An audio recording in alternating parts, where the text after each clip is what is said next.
اعوذ باللہ من الشیطان الرجیم بسم اللہ الرحمن الرحیم الحمدللہ رب العالمین والصلاة والسلام علی سید الانبیاء والمرسلین اما بعد فاعوذ باللہ من الشیطان الرجیم بسم اللہ الرحمن الرحیم حاضرین اور ناظرین السلام علیکم ورحمۃ اللہ وبرکاتہ ومغفرۃ۔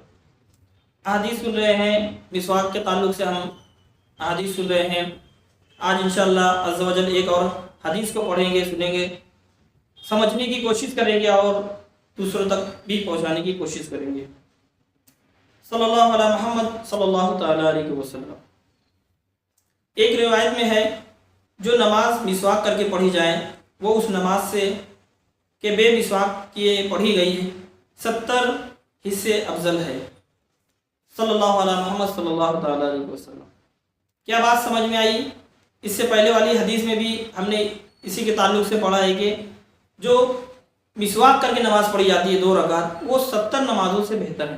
مسواک کے بہت سارے فائدے دنیا میں بھی آپ کو نظر آئیں گے، آخرت میں تو اس کے فائدے انشاءاللہ ضرور ملیں گے، لیکن دنیا میں بھی آپ اس کو دیکھیں گے اپنی ہیلتھ کے تعلق سے۔